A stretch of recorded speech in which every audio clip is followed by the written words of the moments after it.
I wonder how many of you remember when Tina was baptized, because that wasn't too long ago. I wish I would have been here, because then we probably should have had more water in there. And anyway. Then Jesus summoned the 12 disciples and gave them authority over the unclean spirits, to cast them out and to cure every disease and every sickness.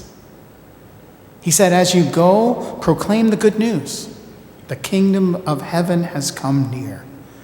Cure the sick, raise the dead, cleanse the lepers, cast out demons. You receive without payment, give without payment.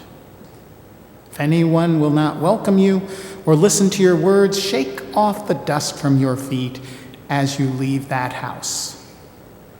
Whoever welcomes you welcomes me. Whoever welcomes me welcomes the one who sent me. And whoever welcomes will receive a reward. Welcoming equals reward. Welcoming equals reward. When my kids were little, the Olsen twins, Mary Kate and Ashley, of Full House fame, were still little and still cute. They cashed in their fame in many different ways. One of them was putting together a musical album. One album was called Brother for Sale, which I think is a really good idea. They said brother for sale, only 50 cents. So I'm trying to get rid of their brother. I can relate.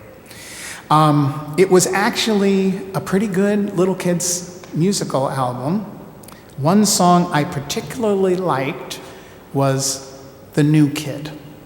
I liked it because it really made me think. This new kid would go around and say, would you be my friend? And they would say, no, indeed. We have all the friends we need. No, indeed. We have all the friends we need. Kind of opposite of what Tina was talking about, right? It's sad, but not too uncommon, unfortunately. Sad, of course, for the new kid who doesn't have any friends.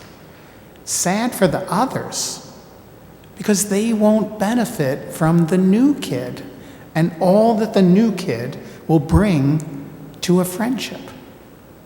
Friendship, as we know, enriches our lives. When I was a new pastor, I moved to Cashton, Wisconsin.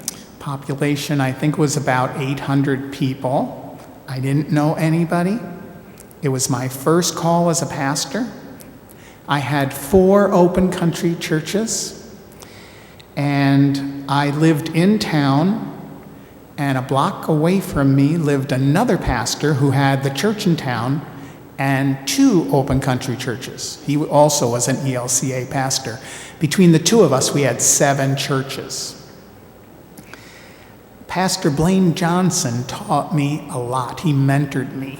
He taught me important things about being a pastor. For example, when you go to a party at one of your church members' houses, you can have a beer, but they'll count how many. He left after a couple of years, and a new pastor moved in. I knocked on his door and welcomed him and befriended him. And I have been rewarded with 25 years of friendship. And besides that, he has a boat. Jesus sends his disciples out to spread the good news and to help people. He says to them, if they don't welcome you, don't worry about it. And it won't go so well for them, but don't you worry about it. If they receive you, if they welcome you, they will be rewarded. It will be good for them. They will get the good stuff I'm offering through you. It's interesting that Jesus isn't telling the disciples, go out and be blessed. He's telling them, go out there and they will be blessed. Reverend Karen Hansen, from across the street at United. She is one of their music people now. She likened Jesus here to a coach, cheering on his team. All right, team, you can do this. You can beat that other team. You can win. Go out there and go get them. The coach in this case, Jesus, isn't saying go get them because it's good for you. He's saying go get them because it's good for them. So there's no reward for the disciples. Well, maybe the reward is doing something that makes a difference. Maybe it's in doing something that Jesus wants you to do. Or maybe it just fits in with love God, love your neighbor. Go out there, and if they welcome you, they will be rewarded. Wait a minute. Jesus sends us out too. Jesus wants us to share the good news of Jesus. Now, I don't know whether you're going to get, or we're going to get, any authority over unclean spirits, whether we'll be able to cast out demons or cure all disease, every disease and every sickness. But we can proclaim the good news of Jesus in word and deed. We can tell people and show people the love of Jesus. And we can be assured that it will eventually help those who receive it, who welcome it. In my previous life, I have had some jobs in sales.